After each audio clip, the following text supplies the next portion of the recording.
Kicking off this week's episode of Dark, a camera catches up and follows the Murderhawk monster Lance Archer and Jake Roberts. As he walks down a corridor, there are a few personnel. He attacks them, brutalizes them, throwing them every which way. They have no way of defending themselves. Jake watches on, laughing, with a bit of concern behind it. Lance Archer turns towards the camera, rips it out of the cameraman's hand, then boots him away. He holds the camera up to his face and says, "When I say everybody dies, I mean everybody dies." He then throws the expensive camera down the corridor, smashing it to pieces. So quite the disturbing start to AEW Dark. Got big things planned for the Murderhawk monster Lance Archer. This is just a start.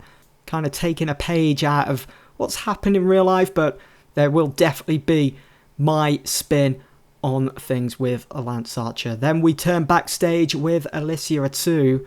With me at this time, the best friends. Trent, Chuck, last week you finally made an appearance on Dynamite, but unfortunately lost to FTR. This week on Dark, you've been given a huge opportunity to face the AEW World Tag Team Champions Kenny Omega and Hangman Page. What an upset you could cause by picking up a win tonight.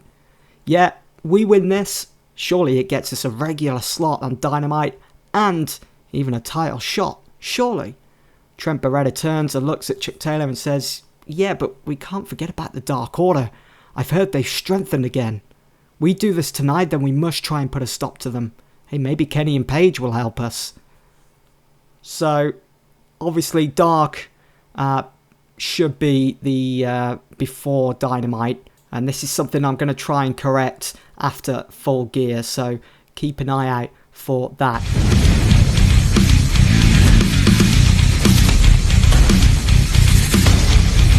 So welcome everyone to AEW Dark. Finally we are here, and tonight we'll see Ali against Big Swole.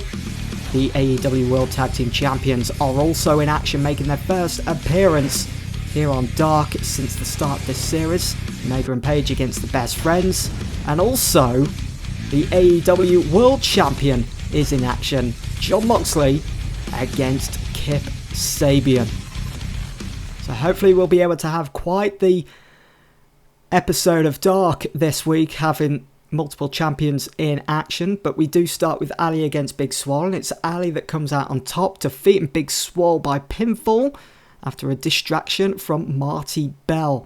So we do have this small faction being formed here. The reunion between Ali, Marty Bell and Allison Kay. Ali and Big Swole have great chemistry, and it showed in their performance, so that's really good to see. Big Swole has quite the future ahead of her. We do need to make sure that we're using her week in, week out, and get her get those in-ring performances up a bit. We're at 31 at the moment, which is decent, but they could definitely be a lot better. Ali with another 50. She got 50 last week, so still very consistent. Up next, it was the Tag Team Champions in action. It was a good match, but of course it was going to be Page and Omega overcoming the Best Friends in 14 minutes 33. Kenny Omega pinning Trent with a one-winged angel. In terms of in-ring work, it was Kenny Omega that was head and shoulders above everyone else with an 86. Page with a 73. Trent not far behind on a 58. Segment getting a 63. The crowd was buzzing for this. It was set to steal the show. Kenny Omega to dominate as well. There have been tensions rising between the tag team champions over the last couple of weeks, couple of months, since the start of the series really. And the next time that they team up, they will be against Private Party at Full Gear with the titles on the line. After the match, Kenny Omega lays in a few punches on Chuck Taylor, and both Hangman and Trent have to pull him away. Hangman Page is like, "What the hell, dude?" Trent can't believe what he has just seen. Chucky T gets up and Kenny goes over to him, very apologetic, and can be heard saying, "I'm sorry, man, sorry. Don't know what got into me." Kenny and Page finally leave, Page ushering him up the ramp. Best Friends are left in the ring discussing what has just happened when out of nowhere, two Dark Order masked individuals slide in and attack the Best Friends. Once that is done, they both stand in the ring and slowly take off their masks. The first one is expected Jack Evans. The second is Angelico. What the hell? Angelico in the Dark Order. The Hybrid 2. seem to have merged with the Dark Order. It was a bit of a strange one last week. Jack Evans, whether he'd been given instructions from Brody Lee to attack Angelico, but he did seem rather indecisive about doing it. Seemed a bit sorry for attacking Angelico on last week's Dark, and now they seem as though they've merged with the Dark Order. Angelico finally coming round to the way of Dark Order thinking. What on earth? And that got a 63. Up next, for our main event of the evening, Jon Moxley defeating Kip Sabian in 30 minutes 18 after a paradigm shift.